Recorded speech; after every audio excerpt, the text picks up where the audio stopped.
महारानी कुंती द्वारा प्रार्थना तथा परीक्षित की रक्षा। तो बहुत इंटरेस्टिंग है चैप्टर, और स्टोरी लाइन में आगे बढ़ चुके हैं। अभी क्या हो चुका है स्टोरी में, अश्वत्थामा का जो सिर की मणि है वो निकाल ली गई है। किसने निकाली है? अर्जुन ने, ठीक है। और उसके बालों का उसको मतलब उसके हेड शेव कर दिया गया है। तो उस अब क्यों किया गया है ये सब? क्योंकि उसने द्रौपदी के सोए हुए 5 पुत्रों का वध किया था, और जब द्रौपदी के पास उसको पकड़ के लेके आए तो द्रौपदी ने बोला कि गुरु का जो है ब्राह्मण है और ये गुरु का बेटा है, इसको छोड़ दीजिए, है ना। क्योंकि यहाँ पे पहले गुण इसका ये कि गुरु जो द्रोणाचार्य है उनका पुत्र है, इनकी माता जो है कृपी, वो फिर क्या हो जाएगी? दुखी हो जाएगी, ठीक है, क्योंकि द्रोणाचार्य का वध हो चुका है। तो इस तरह से जो है जो द्रौपदी है वो बोलती है कि इनको छोड़ दीजिए। अब ऐसे युधिष्ठिर महाराज जी बोलते हैं छोड़ दीजिए, पर भीम और अर्जुन बोलते हैं नहीं, इनको दंड मिलना चाहिए। अब भगवान कृष्ण बोलते हैं कि अर्जुन तुम क्या करो, इसको दंड भी देना है और इसको क्या कहते हैं, सजा भी देनी है। अब दोनों कार्य एक साथ कैसे हो सकते हैं, इसके लिए भगवान ने बुद्धि प्रदान की है। देखिए वो चीज यहाँ पे नहीं है, पर जो मैंने लेक्चर सुना था उसमें प्रभु जी बोलते कि भगवान हृदय में बैठे हैं सबके, तो वैसे प्रेरणा देते हैं, ठीक है। तो अब अर्जुन को उसको क्षमादान भी देना था और उसको जो पनिशमेंट भी देनी थी। तो क्या किया, उनके सर की मणि निकाल दिया और उसको उसके बाल काट दिए, ठीक है। तो ये एक पनिशमेंट होती थी। तो आगे चलते हैं क्या होता है चैप्टर नंबर 8। तो सब लोग अपने नोट्स बना रहे होंगे, आशा करती हूँ कि सब लोग अच्छे से भागवतम पढ़ रहे होंगे, ठीक है। तो चलते हैं आगे। सूत वाचा, अभी यहाँ पे सूत गोस्वामी जो है कोट कर रहे हैं श्लोक का। सूत वाचा अथम ते संपरेतानाम स्वपनम उदकम इच्छतम उदातु स कृष्ण गंगायां पुरस्कस्य ययु स्त्रिया। सूतवाचा, सूत ने कहा, अथम इस प्रकार ते पांडव जन संपरेता नाम मृतकों का स्वनाम स्वजनों का उदकम जल इच्छताम पानी की इच्छा से ददातुम देने के लिए सा कृष्णा द्रौपदी के सहित गंगायाम गंगा के तट पर पुरस्कृत्य आगे करके युया गई स्त्रियां। सुद गोस्वामी ने कहा, तत्पश्चात पांडवगण अपने मृत प्रयोजनों की इच्छा अनुसार उन्हें जलदान देने हेतु द्रौपदी सहित गंगा के तट पर गए। स्त्रियां आगे आगे चल रही थी, ठीक है। ये बात तात्पर्य में पढ़ लेते हैं, प्रभुपाद जी क्या बोल रहे हैं। जगत गुरु श्रीला प्रभुपाद की जय। आज तक हिंदू समाज में ये प्रथा चल रही है कि जब किसी परिवार में कोई व्यक्ति का निधन होता है तो लोग गंगा नदी में या किसी अन्य पवित्र नदी में स्नान करते हैं, ठीक है। परिवार का प्रत्येक सदस्य दिवंगत आत्मा को 1 लोटा गंगा जल अर्पण करता है और स्त्रियों को आगे करके सभी लोग एक जुलूस में चलते हैं। पांडवों ने भी 5000 वर्ष पूर्व इन्हीं नियमों का पालन किया था।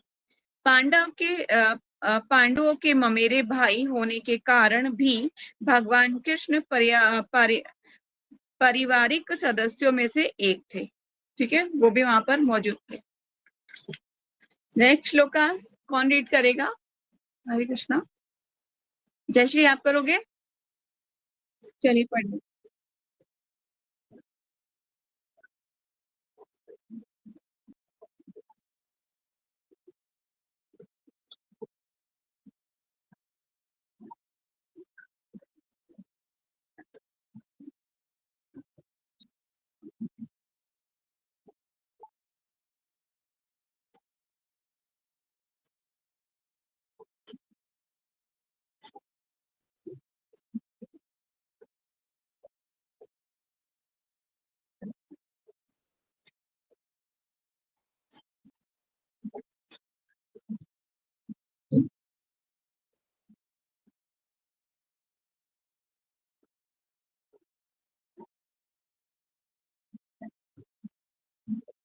हम्म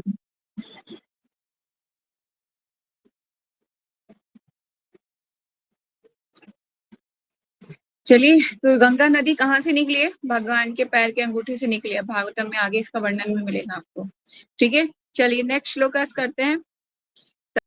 सीन कुरुपति धृतराष्ट्र सानुजम गंधारी पुत्र शोकर्तम प्रथा कृष्ण च माधवा। तत्र वहां आसीनम बैठे हुए कुरुपतिम कुरु के राजा धृतराष्ट्र को स अर्जुनम अपने भाइयों सहित गंधारी को पुत्र बेटे के शोक अर्थात शोक से पीड़ित प्रथम कुंती को कृष्णम द्रौपदी को च भी माधवा भगवान कृष्ण ने। वही कुरुवंशियों के राजा महाराज युधिष्ठिर अपने छोटे भाइयों धृतराष्ट्र गंधारी कुंती तथा द्रौपदी सहित बैठ गए। वे सभी शोक से अत्यधिक पीड़ित थे। भगवान कृष्ण भी वहां थे। ठीक है, भगवान ना पांडवों से अत्यंत प्रेम करते थे, तो वो उनके सुख दुख में हमेशा उनके साथ रहे हैं, है ना। और क्या चाहिए, भगवान के साथ हो, उसको पूरी तरह से मतलब प्रोटेक्शन रहती है। चलिए तात्पर्य पढ़ते हैं। जगत गुरु श्रील प्रभुपाद जी की जय। चूंकि कुरुक्षेत्र का युद्ध पारिवारिक सदस्यों के बीच ही हुआ था, अतः इससे जो लोग प्रभावित हुए थे वे सभी पारिवारिक सदस्य ही थे। ठीक है, परिवार के बीच में ही युद्ध हुआ था। ठीक है, यथा महाराज युधिष्ठिर तथा उनके भाई कुंती द्रौपदी सुभद्रा धृतराष्ट्र गंधारी तथा उनकी बहुएं इत्यादि सारे मृत व्यक्ति किसी न किसी प्रकार से नातेदार थे। अतः पारिवारिक शोक संयुक्त रूप में था। भगवान कृष्ण भी पांडवों के ममेरे भाई थे और कुंती के भांजे तथा सुभद्रा के भाई थे। अतः भगवान की उन सबों के प्रति समान सहानुभूति थी, इसलिए वे समय अनुकूल उन सबों को संतावना देने लगे। नेक्स्ट श्लोकास। जय श्री हरे कृष्णा। आप वो नहीं शायद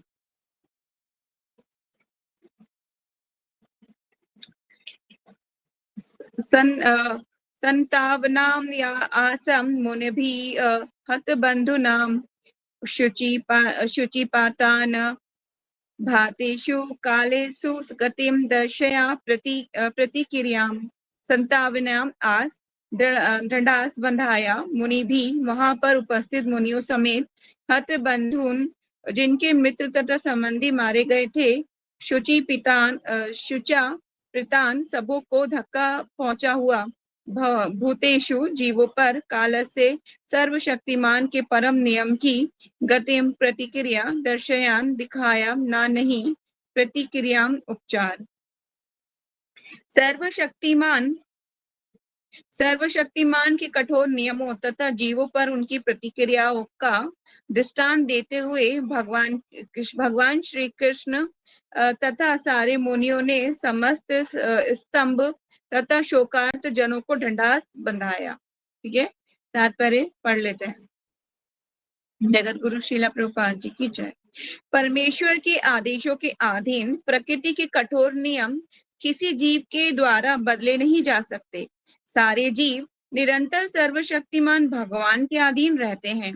भगवान ही सारे नियम तथा आदेश बनाते हैं। ठीक है, सारे नियम और आदेश किसके द्वारा बनते हैं? भगवान के द्वारा, जिन्हें सामान्य रूप से धर्म कहते हैं। मतलब जो धर्म के नियम है ना, वो किसके द्वारा बनाए गए?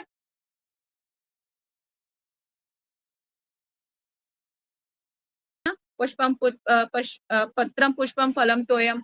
तो क्या क्या देना है उनको, क्या आपको नहीं खाना है, सब कुछ सारे नियम भगवान के द्वारा बनाए गए, तो उसे क्या कहते हैं? धर्म। ठीक है, आप उसको हाईलाइट कर सकते हो कि धर्म की क्या डेफिनेशन है। धर्म की डेफिनेशन ये है, जो रूल्स एंड रेगुलेशन भगवान ने बना दिए हैं वही धर्म है। उसके अलावा जितनी भी चीजें हैं वो सारी अधर्म है। ठीक है, कोई भी व्यक्ति धार्मिक नियम नहीं बना सकता। भगवान के आदेशों का पालन करना ही प्रामाणिक धर्म है। भगवान के ये आदेश भगवत गीता में स्पष्ट रूप से घोषित किए गए हैं। प्रत्येक व्यक्ति को चाहिए कि वे केवल उनका या उनके नियमों का अनुसरण करे। इससे वे भौतिक तथा आध्यात्मिक दोनों प्रकार से सुखी हो सकेगा। जब तक हम इस भौतिक जगत में हैं, तब तक हमारा ये कर्तव्य है कि हम भगवान के आदेशों का पालन करें। यदि भगवत कृपा से हम इस भौतिक संसार के बंधन से छूट जाएं, तो भी हम अपनी मुक्ति मुक्त अवस्था में हम भगवान की प्रेममयी दिव्य सेवा कर सकते हैं। अपनी भौतिक अवस्था में आध्यात्मिक दृष्टि के अभाव में हम ना तो अपने आप को देख पाते हैं, ना ही भगवान को। लेकिन जब हम भौतिक आसक्ति से मुक्त होकर अपने मूल आध्यात्मिक स्वरूप को प्राप्त करते हैं, तो हम अपने आप को तथा भगवान को साक्षात देख सकते हैं। ठीक है, मतलब जब अज्ञान रूपी पर्दा हमारे दिमाग से हट जाएगा, तो भगवान हमें साक्षात दिखाई देंगे।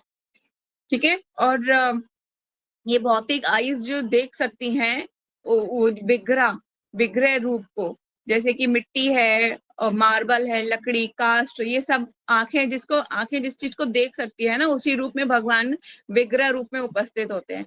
पर there is no different to Krishna, और विग्रह में कोई डिफरेंट नहीं है। आप सोचो कि ये तो विग्रह है, माता जी विग्रह तो है, कोई बात नहीं, नहीं, वो साक्षात भगवान है। आप उनको ऐसा ट्रीट मत कीजिए कि वो सिर्फ एक पुतला है, मतलब मिट्टी का, ऐसे नहीं, तो फिर जो है अपराध लग जाएगा बहुत ज्यादा। चलिए आगे चलते हैं। अतएव मुक्ति का अर्थ है जीवन की भौतिक अवधारणा को त्याग कर मूल आध्यात्मिक स्थिति को पुनः धारण करना। मुक्ति का क्या अर्थ है? मुक्ति का अर्थ को हाईलाइट कर लीजिए। मुक्ति का अर्थ है भौतिक अवधारणा को त्याग कर आध्यात्मिक स्थिति को पुनः धारण करना, यही मुक्ति है। ठीक है, इस तरह मनुष्य जीवन विशेष रूप से अपने आप को इसी आध्यात्मिक स्वतंत्रता के योग्य बनाने के निमित्त है। दुर्भाग्यवश हम भ्रामक भौतिक शक्ति के वश में होकर कुछ वर्षों के इस क्षणिक जीवन को ही स्थायी मान बैठते हैं। इस तरह से माया द्वारा उत्पन्न छद्म स्वरूप वाले तथाकथित देश, घर, भूमि, संतान, पत्नी, समुदाय, संपत्ति इत्यादि के स्वामित्व से भ्रमित हो जाते हैं। इस तरह हम माया के इशारे पर इस तरह छद्म स्वामित्व की रक्षा के लिए एक दूसरे से लड़ते रहते हैं, है ना। हम दिन भर हर दिन प्रैक्टिस करते रहते हैं, ये मेरा है, मैं इसका हूँ, ये सब मेरा है, आगे भी रहेगा, हमेशा रहेगा। ये जो एक मेंटेलिटी होती है ना, हमें भौतिक संसार में बांधने का काम करती है ना, माया शक्ति के द्वारा। तो इस तरह से एक जीव है, अनेक लोगों से बंधा हुआ रहता है। उसे लगता है ये मेरे बिना कुछ नहीं हो सकता, मतलब मैं हूँ तो सब कार्य होंगे, मैं नहीं हूँ तो कोई कार्य नहीं होगा। पर ऐसा नहीं है, आप पहले नहीं थे तब भी कार्य हो रहे हैं, आप नहीं रहोगे तब भी सारे कार्य चलते रहेंगे। ठीक है, आगे चलते हैं। आध्यात्मिक ज्ञान के अनुशीलन द्वारा हम ये अनुभव कर सकते हैं कि हमें इस भौतिक साथ सामान से कुछ भी लेना देना नहीं है। ऐसा होने पर हम तुरंत भौतिक आसक्ति से मुक्त हो जाते हैं। इस संसार की भ्रांतियों का ऐसा स्पष्टीकरण भगवत भक्तों की संगति से तुरंत ही हो जाता है, क्योंकि वे मोहग्रस्त हृदय के भीतर दिव्य ध्वनि को प्रविष्ट कराने में सक्षम होते हैं। दिव्य ध्वनि को प्रविष्ट कराने से क्या मतलब है? मतलब कि वो आपको ये बता देंगे कि आप भगवान के नाम का जप कीजिए। जब वो दिव्य ध्वनि आपके हृदय में जाएगी, तो आपकी भौतिक आसक्ति से मुक्त हो जाओगे, और इस तरह मनुष्य को समस्त शोक तथा मोह से मुक्त कराने वाले हैं। संक्षेप में ये उन लोगों के लिए संतावना है जो जन्म, मृत्यु, जरा तथा व्याधि आदि के रूप में प्रकट होने वाले कठोर भौतिक नियमों के फलों से प्रभावित होते हैं। युद्ध से पीड़ित कुरुवंश के सदस्य मृत्यु की समस्या से शोकातुर थे, और भगवान ने उन्हें ज्ञान के आधार पर ढांढस बंधाया। ठीक है, भगवान ने उन्हें ज्ञान प्रदान किया। नेक्स्ट श्लोक जयश्री, आप कंफर्टेबल हो, पढ़ पाओगे? ठीक है, पढ़ो।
कठोर नियम है। यहाँ पे बहुत इंपॉर्टेंट बात बोली जा रही है कि ब्राह्मण, गाय, स्त्री, बालक और वृद्ध पुरुष, इन लोगों का कभी कोई अपमान नहीं करना चाहिए, है ना।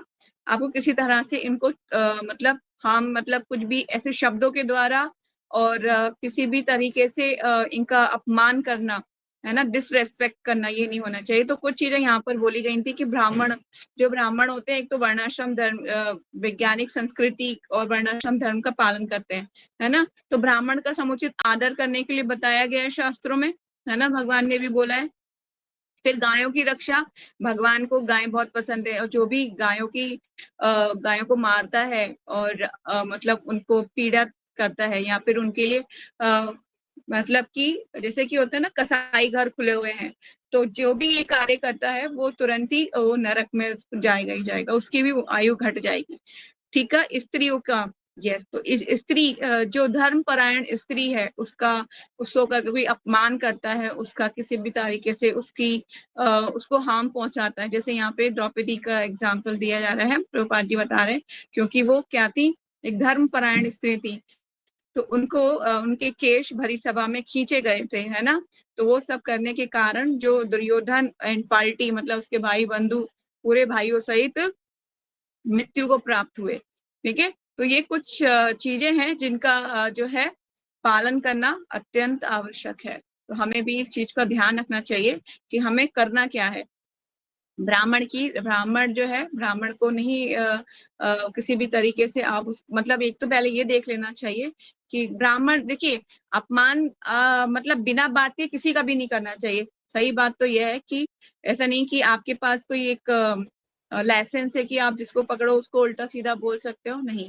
हमें किसी का भी डिसरेस्पेक्ट नहीं करनी चाहिए, और बहुत केयरफुल रहना चाहिए। बेमतलब आप किसी को कुछ बोल रहे हो, कुछ कह रहे हो।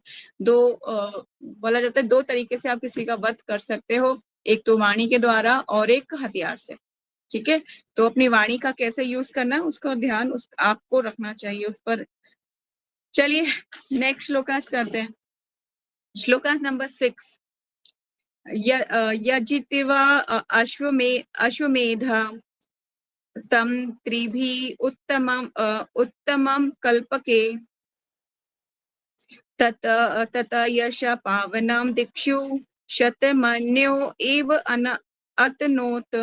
यजतिवा संपन्न करके अश्वमेध यज्ञ द्वारा जिनमें घोड़ों की बलि दी जाती है, ताम उनको, राजा युधिष्ठिर को, त्रिभी तीन उत्तम सर्वश्रेष्ठ कल्प के समुचित सामग्रियों द्वारा योग्य पुरोहितों द्वारा संपन्न तथा तत्व वह यश ख्याति पावनम यशस्वी दिक्षु मांडव समस्त दिशाएं शतमान्यों इंद्र जिनसे ऐसे 100 यज्ञ किए थे एव सदर्श अतनोत फैल गई। भगवान श्री कृष्ण ने महाराज युधिष्ठिर से तीन श्रेष्ठ अश्वमेध यज्ञ संपन्न कराए, और इस तरह उनकी पवित्र ख्याति से 100 यज्ञ कराने वाले इंद्र की तरह ही सर्व दिशाओं में फैल गई। उनकी ख्याति क्या हुआ, भगवान ने 3 अश्वमेध यज्ञ कराए थे, पर उनकी ख्याति ऐसे फैल गई जैसे उन्होंने इंद्र ने, कहते हैं कि 100 अश्वमेध यज्ञ कोई कर लेता है तो उसे इंद्र का पद मिल जाता है ना। तो ऐसी ख्याति फैल गई जैसे इंद्र को पद प्राप्त है। तात्पर्य में चलते हैं, प्रभुपाद जी क्या स्पष्ट रूप से वर्णना कर रहे हैं। तो अगर गुरु शिला प्रभुपाद जी की जय।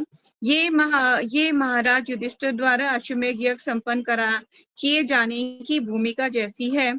स्वर्ग के राजा इंद्र के साथ महाराज युधिष्ठिर की तुलना महत्वपूर्ण है। स्वर्ग का राजा अपने ऐश्वर्यों में महाराज युधिष्ठिर की अपेक्षा हजारों गुना बढ़कर है, तो भी महाराज युधिष्ठिर की ख्याति कम न थी। इसका कारण यह है कि महाराज युधिष्ठिर भगवान के शुद्ध भक्त थे, और भगवत कृपा से ही वे स्वर्ग के राजा इंद्र के तुल्य थे। भगवान की कृपा होती है तो वो मतलब पतित से पतित इंसान भी उच्च कुल का कहलाने लगता है, मतलब वो ब्राह्मण की पोजीशन में पहुंच जाता है। अब आप सोचिए कि आप फॉर एग्जाम्पल कि आप ब्राह्मण कुल में उत्पन्न नहीं हो, पर आप कुछ ऐसे कृत्य करते हो जो ब्राह्मण वाले कार्य करते हो, तो आप उच्च उच्च पोजीशन पे पहुंच जाओगे, है ना। कह लीजिए आप मतलब कि आप डायरेक्ट सेवा में लग गए भगवान की, तो इससे बड़ी बात क्या हो सकती है ना। एक जमीन पे गिरा हुआ भी उच्च तक पहुंच जाए, ये भगवान की कृपा के द्वारा ही संभव है। इसका कारण ये है कि महाराज युधिष्ठिर भगवान के शुद्ध भक्त थे और भगवत कृपा से ही स्वर्ग के राजा इंद्र के तुल्य थे। यद्यपि उन्होंने केवल 3 यज्ञ संपन्न किए थे, जबकि स्वर्ग के राजा ने पूरे 100 यज्ञ किए थे, है ना। मैंने पहले बताया कि इंद्र जब 100 यज्ञ संपूर्ण कर चुके हैं, कौन से अश्वमेध यज्ञ, आप चाहें तो हाईलाइट कर सकते हो उसको। ये भगवत भक्त का विशेषाधिकार है। भगवान सबों पर संभाव रखते हैं, लेकिन भगवत भक्त अधिक महिमावान होता है, क्योंकि वे सदैव महानतम के संपर्क में रहता है। सूर्य की किरणें समान रूप से वितरित होती हैं, तो भी कुछ ऐसे स्थान रह जाते हैं जहाँ सदैव अंधेरा रहता है। ये सूर्य के कारण नहीं है, अपितु ग्राह्यता की कमी के कारण है। इसी प्रकार जो भगवान के 100% भक्त हैं, उन्हें भगवान की पूर्ण कृपा प्राप्त होती है, यद्यपि जो सर्वत्र सदैव समान रूप से वितरित होती है। बहुत सुंदर एनालॉजी प्रभुपाद जी ने दी है। सूर्य का प्रकाश तो सब जगह फैल रहा है एक समान, पर कोई उससे लाभ उठा रहा है और कोई अंधेरे में उसने पर्दा बंद करके अंधेरे में बैठा है ना। लाभ उठाने वाला आगे चला गया और जिसने लाभ नहीं उठाया वो पीछे रह गया। इसीलिए भगवत भक्ति भी ऐसी है, जिसने मतलब सीरियस होके भक्ति के नियमों का पालन कर लिया वो आगे बढ़ जाएगा, और जिसने नहीं किया और उसने सोचा कि कोई बात नहीं है, तो होता ही रहता है, कोई बड़ी बात नहीं सोचा इसको कि ये तो मतलब मैं इसको बहुत बड़ी उसमें नहीं समझती, तो वो पीछे रह जाएगा। स्पष्ट रूप से प्रभुपाद जी इस तात्पर्य में वर्णन कर रहे हैं, है ना। ये बहुत सुंदर एनालॉजी है प्रभुपाद जी की सूर्य की। इस तरह से भगवत भक्ति भी ऐसी है कि यहाँ पर साफ साफ कह रहे हैं कि भगवान की पूर्ण कृपा प्राप्त होती है, यद्यपि जो सर्वत्र समान रूप से वितरित होती है। ठीक है, 100% जो भगवान के शरणागत होता है। इसीलिए आप डिसाइड कर लीजिए कि आप क्या चाहते हैं, सूर्य के संपर्क में, सूर्य रूपी भगवान के संपर्क में रहना चाहते हैं या अंधेरे में रहना चाहते हैं। ये डिसीजन आपका है। हरे कृष्णा। नेक्स्ट श्लोका जयश्री पढ़ो।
ये भगवान जो नियम है ना, उसको हमेशा भगवान ने कहा कि ये कभी भी टूटना नहीं चाहिए, तो खुद भी पालन करके दिखाया किस तरह से करना है।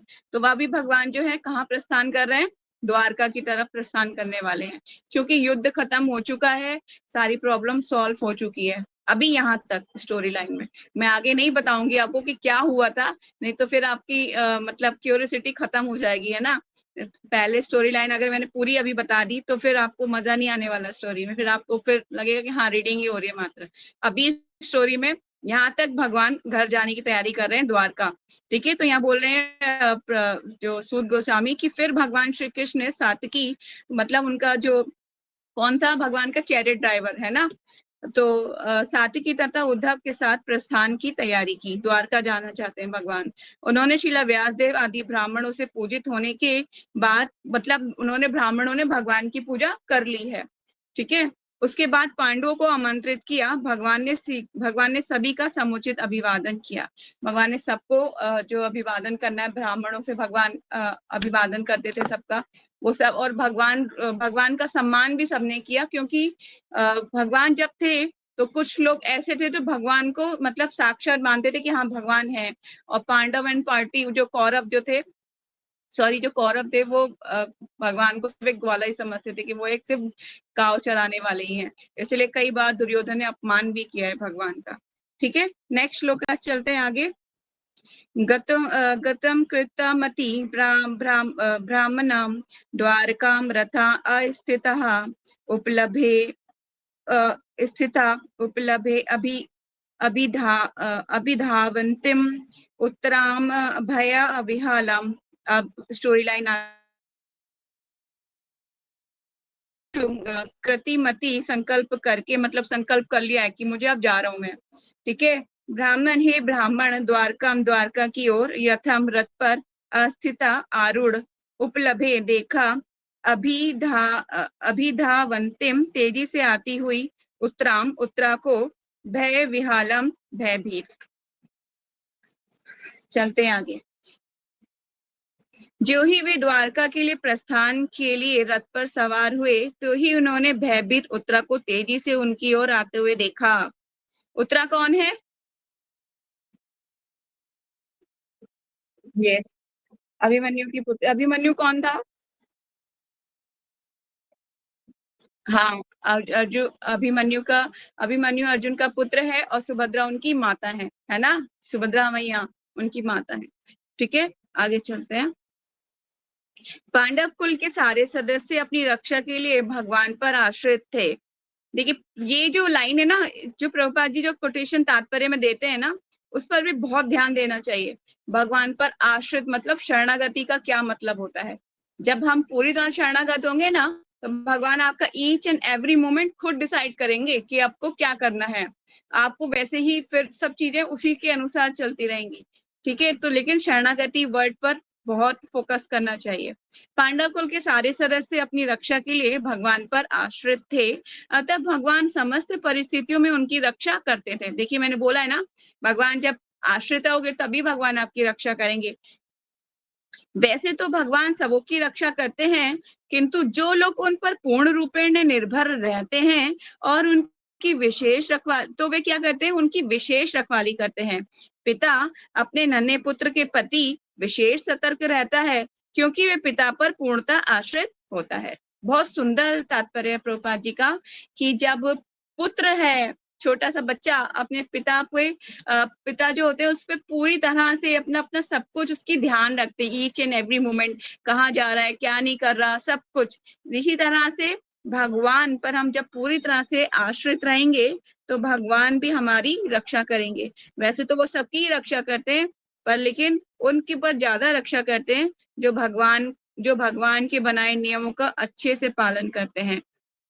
तो हमें इस चीज पर ध्यान रखना चाहिए, इस चीज का। अगर आप भगवान के प्रिय बनना चाहते हो, तो भगवान के बताए रूल्स एंड रेगुलेशन को एज इट इज फॉलो कीजिए।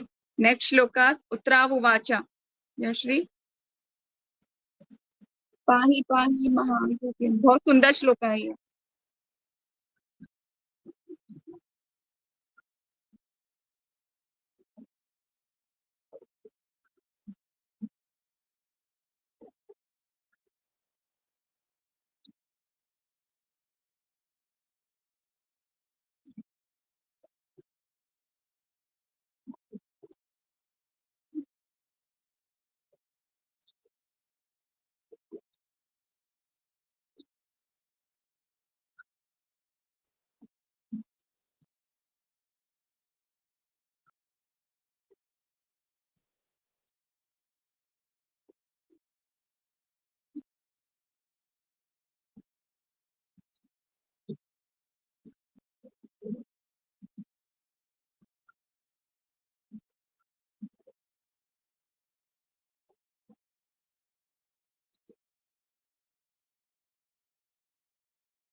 हरे Krishna, thank you so much.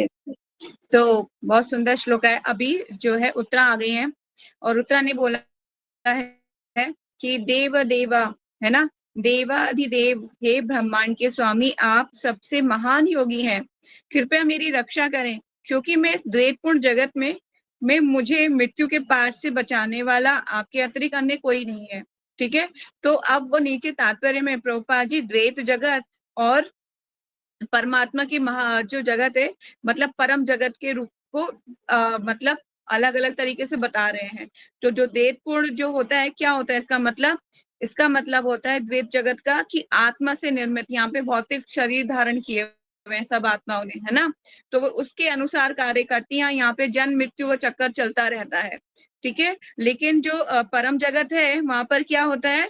वहां पर एक पुरुष एकमात्र भगवान ही है। जैसे यहाँ पे तात्पर्य में भी लिखा हुआ है कि वहां पर भगवान ही प्रधान है, एकमात्र, और बाकी सारे कौन है? भगवान के अनन्य सेवक हैं।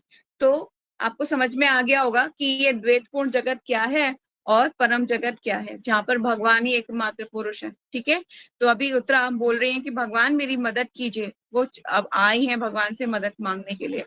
चलिए आगे चलते हैं। अभिद्रवती माम ईशम शरा तप्तम अर्यस विभो कामम हि दहातु माम नाथ माम मे गर्भ निपातयाम।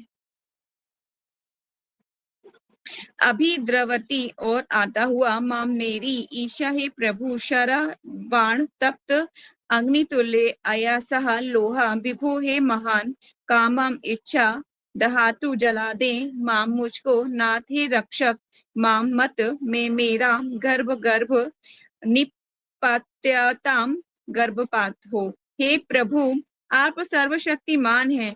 एक दहकता हुआ लोहे का बाण मेरी ओर तेजी से आ रहा है। मेरे प्रभु, यदि आपकी इच्छा हो तो मुझे भले ही, ये वर्ड हाईलाइट कर लीजिए, यदि आपकी इच्छा हो तो, ठीक है, यदि आपकी इच्छा हो तो भले ही मुझे जला दें, लेकिन ये मेरे गर्भ को जलाकर गर्भपात ना करे। हे प्रभु, कृपया मेरे पर इतना अनुग्रह करें।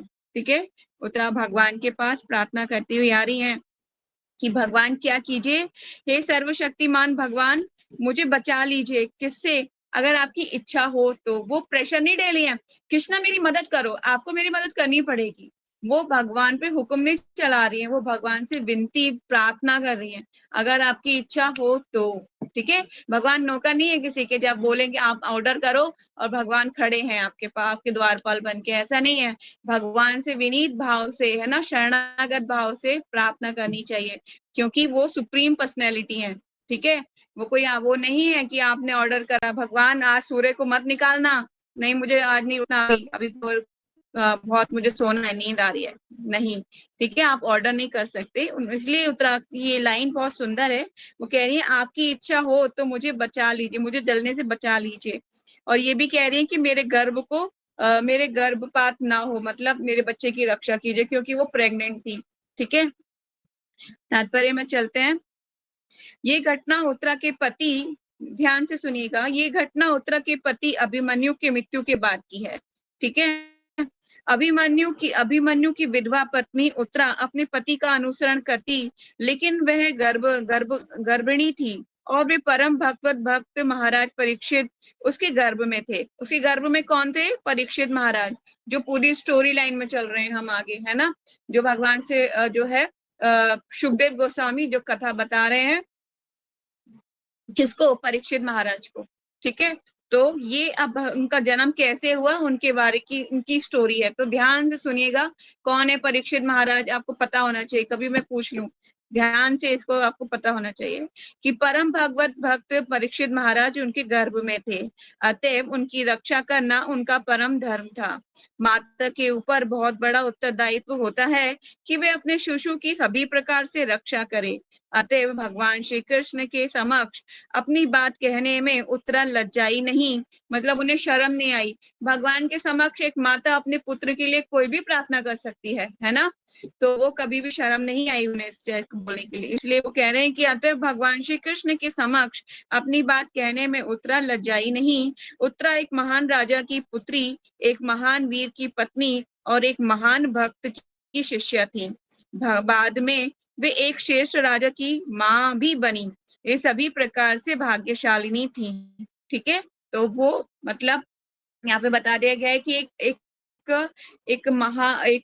और योद्धा की पत्नी थी, है ना। एक महान जो राजा था, जो उनके ससुर कौन हुए बताए, अर्जुन। ठीक है, तो उनकी पुत्र वधू थी वो। तो मतलब इतनी ज्यादा, मतलब इतने बड़े बड़े लोगों की महान भाग्यशालिनी हो पुत्र वधू थी वो परीक्षित महाराज गर्भ में भगवान के भक्त हैं।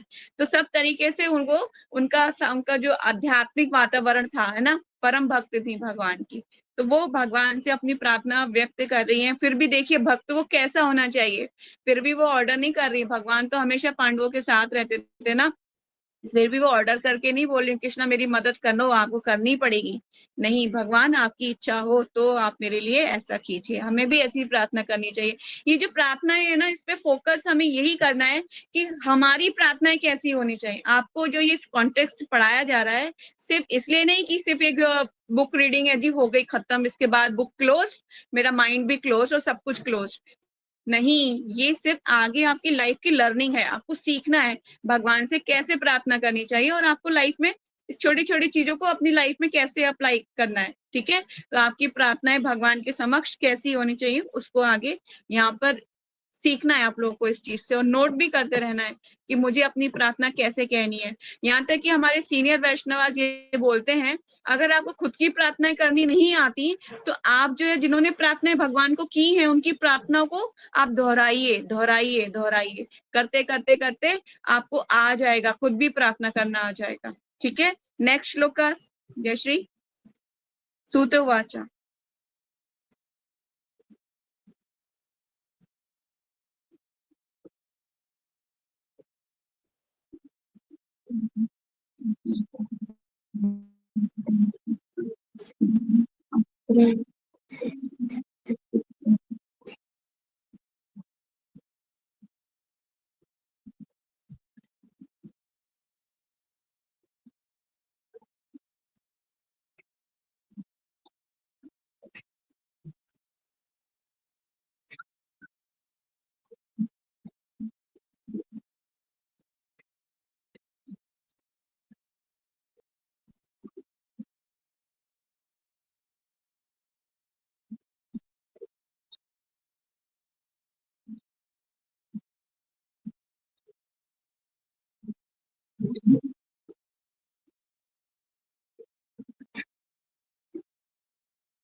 हम्म थैंक यू जयश्री।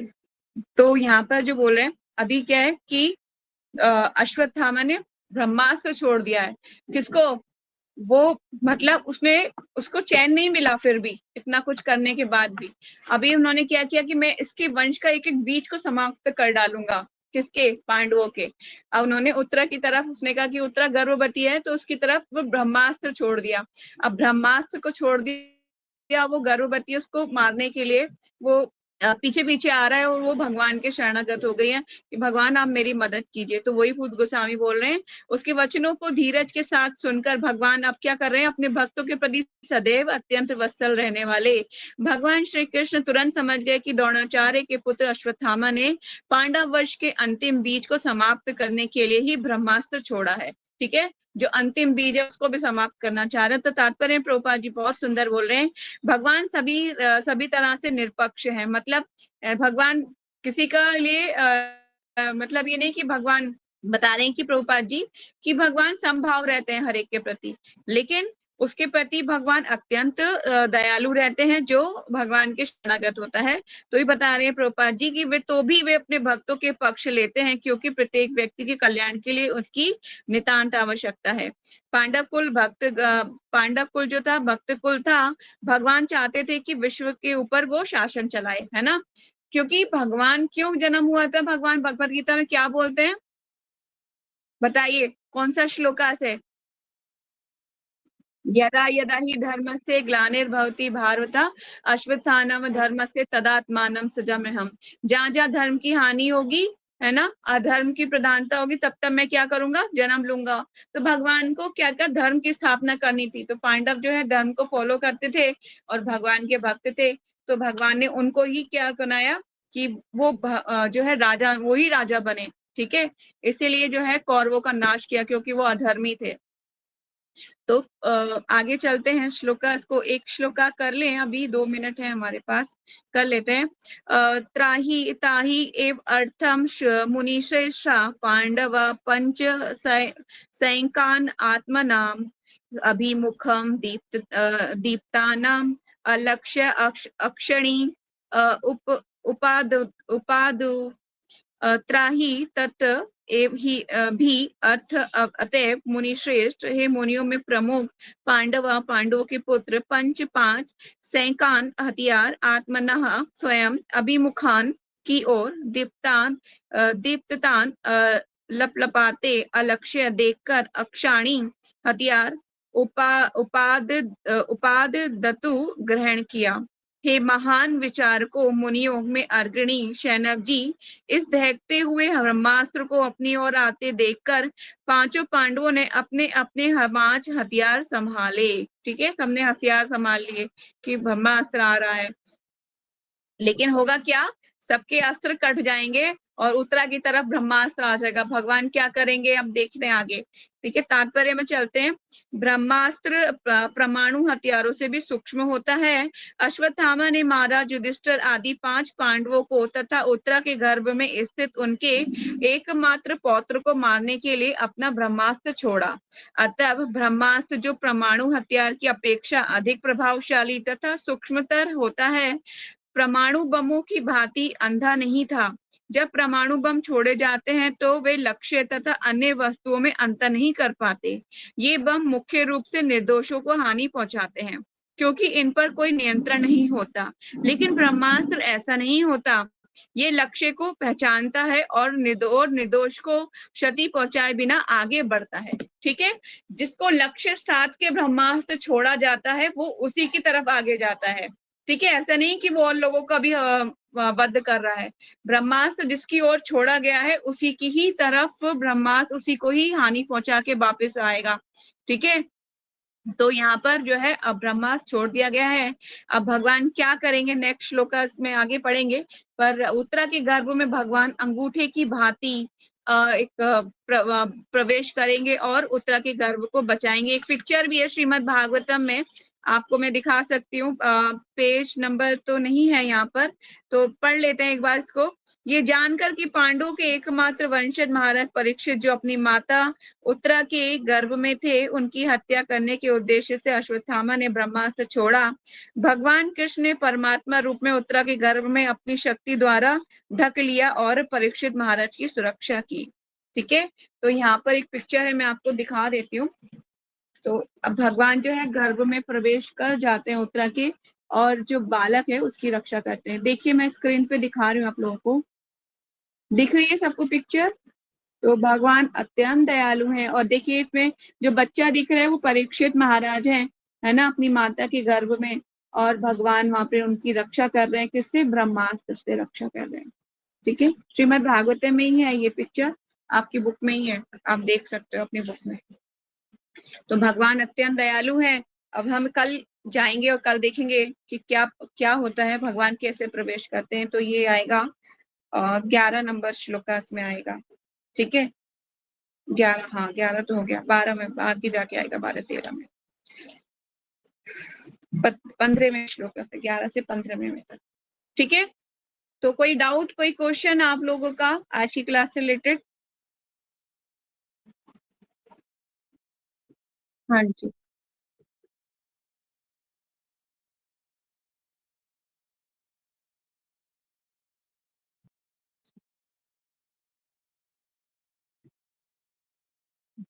हम्म, नहीं, मैत्री भाव में आप भगवान से बात कर सकते हो। ठीक है, कृष्णा प्लीज आप मेरी मदद करो, तुम नहीं करोगे तो कौन करेगा, है ना। इस तरह से हम बात कर सकते हैं कि तुम मेरी मदद नहीं करोगे तो कौन करेगा, मैं किससे कहूँ अपने दिल की बात। हमें इस तरह से हम भगवान से बात कर सकते हैं। पर हम मतलब बात करने का तरीका को भी देखना बहुत जरूरी होता है कि हमारा भाव ऐसा है कि हम भगवान पे हुक्म चला रहे हैं, या फिर हमारा संबंध क्या है भगवान से। सब चीजें इसमें टर्म एंड कंडीशन फुलफिल होनी चाहिए ना, तब जाके है। लेकिन अगर मैत्री भाव, जैसे आपने बोला मैत्री भाव है, फ्रेंड वाला भाव है, तो हम भगवान से उस भाव में बात कर सकते हैं। ठीक है, लेकिन हर भक्त का ना स्टेजेस होते हैं, वो किसी ना किसी भाव में, अभी तो हम स्थिर नहीं हुए किसी भी भाव में, पर हर भाव से गुजरते हैं। जैसे कि आपने डीटीज को एक वात्सल्य भाव में स्नान कराते हो, है ना, और फिर आगे उनको ऑफरिंग करते हो, एक मास वात्सल्य भाव में ऑफरिंग करते हो, कृष्णा खा लो, आपको भूख लग रही होगी। फिर फ्रेंड बन के आप उनके अपनी बात को भी कहते हो, है ना। तो इस तरह से अलग अलग भाव में हम भगवान की सेवा करते हैं। पर एक पर्टिकुलर भाव जब हमारा सेट हो जाता है, तो हम फिर उसी भाव में भगवान की से बात भी करेंगे, उसी भाव में स्थिर हो जाएंगे। और कोई क्वेश्चन?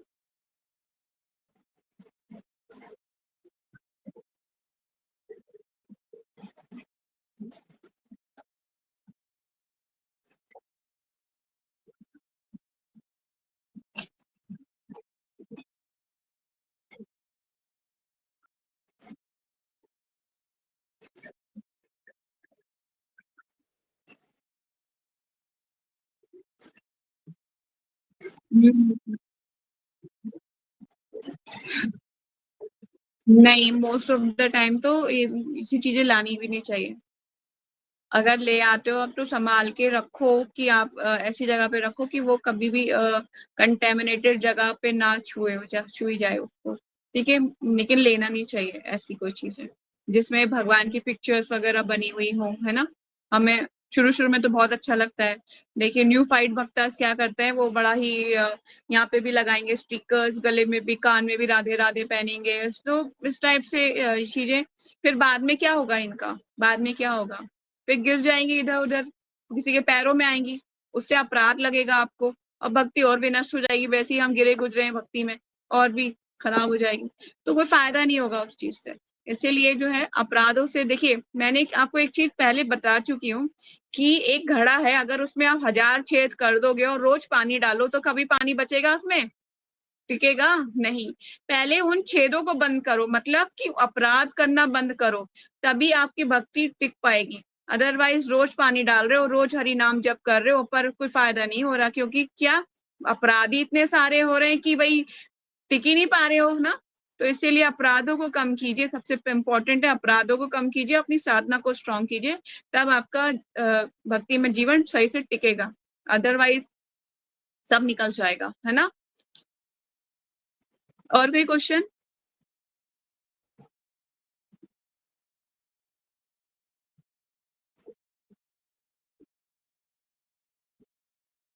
पूर्ण आश्रित ऐसे हो सकते हैं जब हमें ये लगे कि भगवान आपके अलावा कोई है नहीं मेरे पास, आप ही हो, आप एकमात्र सहारा हो।